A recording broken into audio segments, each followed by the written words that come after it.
सो दोस्तों, टाइम हो रहा है एग्जैक्टली 3:18 और आज मैं लाइव मार्केट में तो रिकॉर्ड नहीं कर पाया, लेकिन जो सारी चीज़ें मैंने ट्रेड की है ना, वो सारी चीज़ें मैं आपको एक्सप्लेन करता हूँ।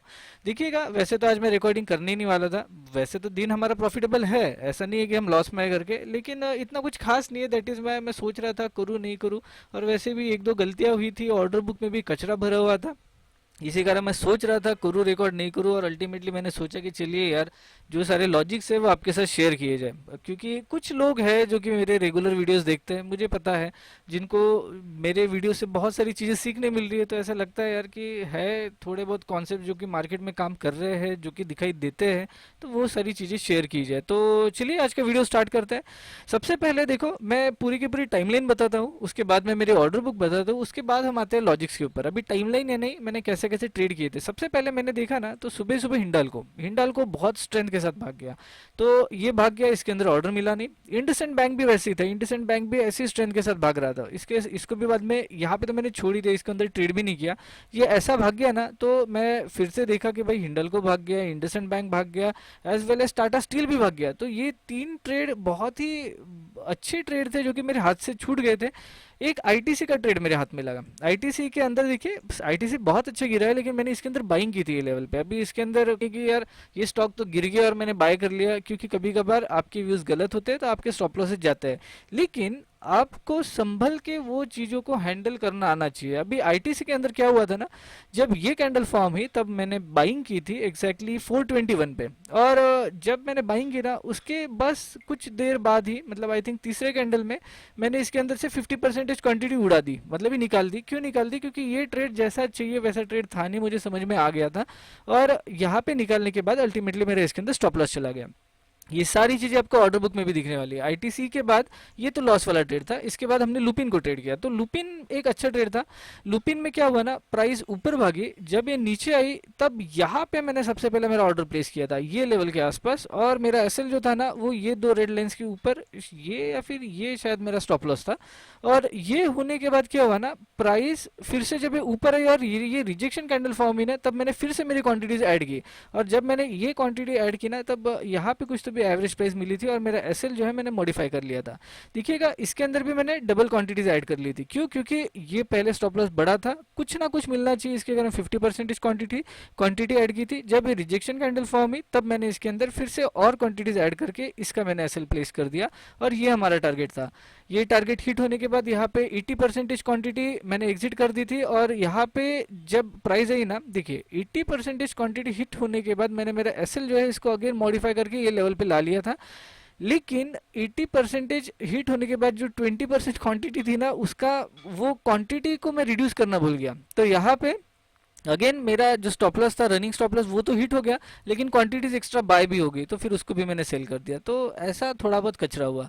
अभी जाते हैं ऑर्डर बुक पे। देखिए, रिफ्रेश करता हूँ, स्टोरी तो शायद आपको समझ में आई गई होगी। आईटीसी पहली बार मैंने बाय किया 421 पे, एग्जैक्टली यहीं पे मैंने 50% क्वांटिटी एग्जिट कर दी थी 421 पे, क्योंकि ये ट्रेड बराबर था नहीं। और अल्टीमेटली ये हमारा एसएल 419.70 का ये उड़ गया, पूरा का पूरा ट्रेड गलत हो गया था। लुपिन देखिए, ये सीएनसी का ऑर्डर है, कैंसल्ड ऑर्डर, रिजेक्टेड ऑर्डर। इसके बाद देखिए मैंने फिर से लुपिन को सेल किया था 13.90 पे। जब प्राइस ने रिजेक्शन कैंडल बने तब मैंने फिर से 50% क्वांटिटी ऐड की 16.80 पे। ये हमारा फर्स्ट टारगेट था। यहाँ पे जब टारगेट हिट हुआ तो वो टारगेट था 1902 का। और ये हमारा रनिंग एसएल था। जब ये रनिंग एसएल हिट हुआ तब जो हमारी इनिशियल क्वांटिटीज थी ना, उसको मॉडिफाई किया ही नहीं था मैंने। तो इसके अंदर मेरा जो पूरी की पूरी क्वांटिटीज थी, वो तो बाइंग में भी आ गई, एज वेल एज ये क्वांटिटी इसके अंदर से रिड्यूस हो गई। तो फिर इसी को आप देखोगे तो एग्जैक्टली कुछ ही टाइम में, मतलब 43, अगर आप देखोगे 43 सेकंड और ये 44 सेकंड पे मैंने, सॉरी 44 मिनट्स पे मैंने इसको एग्जिट कर दिया था, बस 10 पैसे के साथ। तो इस टाइप से ये लुपिन का ट्रेड था। वैसे लुपिन ने हमको प्रॉफिट दिया हुआ है। और देखिएगा, ये पूरा का पूरा मेरा, सॉरी ये पूरी की पूरी मेरी ऑर्डर बुक, अगेन मैं इसको रिफ्रेश करता हूँ, ये मेरी पोजीशन बुक, इसके अंदर भी आपको आईटीसी और लुपिन दो ही ट्रेड दिखाई देंगे। अभी देखिएगा, हम आते हैं ट्रेड्स के ऊपर। ये जो लुपिन का ट्रेड है ना, बहुत सिंपल है, मैंने बहुत बार ये सिस्टम को यूज़ किया है, सॉरी। और मैं आपको फिर से ये चीज़ एक्सप्लेन करता हूँ, बहुत सिंपल है, इसको ढूंढना सीखिए। अगर आप ये ढूंढना समझ गए ना तो आप प्रॉफिटेबल हो ही जाओगे, क्योंकि कुछ भी नहीं रहता है यार। लॉजिकल देखिए क्या है ना, रेंज। अभी रेंज बोले बराबर बहुत से लोगों को समझ में आ गया होगा मैंने क्या किया है। प्राइस जब कुछ रेंज में फंसी हुई रहती है, इसकी क्लोजिंग बाहर होती नहीं है, तब तक ये रेंज ब्रेकआउट होती नहीं है। रेंज के बाहर क्लोजिंग हो जाए तो ये ऐसा जाएगा, या फिर सुबह ही सुबह ब्रेकआउट होकर ऐसा भाग जाएगा। तो ये रेंज को आइडेंटिफाई करना आना चाहिए। अभी ये रेंज में क्या होता है, कभी कभार प्राइस ऊपर ओपन होकर नीचे क्लोज हो जाएगा, ये भी रेंज ही है। क्यों? क्योंकि रेंज के बाहर नहीं जा पाया, क्लोजिंग बाहर नहीं हो पाई। अभी यही चीज लुपिन में देखते हैं। सारी चीज डिलीट करता हूँ, डेली में जाता है, और डेली में जाने के बाद अगर आप देखोगे तो आपको पता चलेगा भाई सही में ये बहुत दिनों से रेंज में ही फंसा हुआ है। अगर मैं आपको ये रेंज दिखाऊं तो इनिशियल रेंज जो है ना वो यही कैंडल की है, बराबर यही कैंडल की रेंज है। और ये जो रेंज है ना, 1 2 3 4 5 6 7 8, कितने दिनों से फंसा हुआ है। नीचे जाने की कोशिश हो रही है, रिजेक्ट हो रहा है, नीचे जाने की कोशिश हो रही है, रिजेक्ट हो रहा है। तो अभी देखिए ये जो लेवल्स होते हैं ना, ये भी इंपॉर्टेंट हो जाते हैं, क्योंकि यहाँ पे भी बहुत बार ये रुका था, बराबर। तो अगर मैं 5 मिनट्स के टाइम फ्रेम में आऊँ ना, तो आपको पता चलेगा ये सबसे ऊपर वाली जो रेंज है, इसको मैं डार्क थोड़ा कर देता हूँ, क्योंकि देखो अभी ऊपर वाली रेंज जो है ना, कौन सी, ये वाली कैंडल की, ये भी एक रेंज के अंदर रेंज है। ये वाली जो है ना, ये भी एक रेंज के अंदर रेंज है।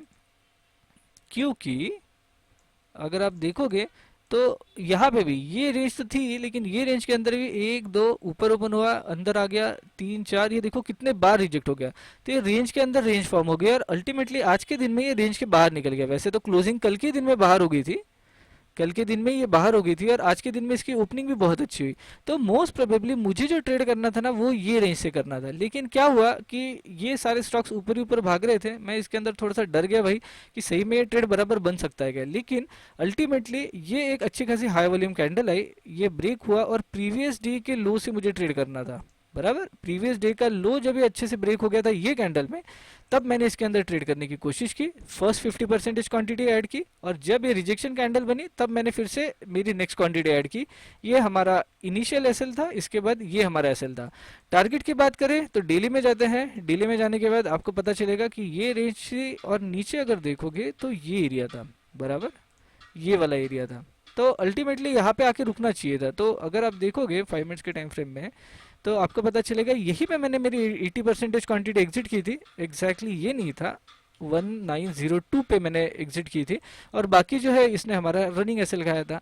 अगर आपको मेरी फिर से ये सारी चीज़ें देखनी होगी तो आप मेरी ऑर्डर बुक को फिर से पीछे जाके ऑर्डर बुक को चेक कीजिए, आपको एग्जैक्ट यही सारी चीज़ें दिखाई देगी।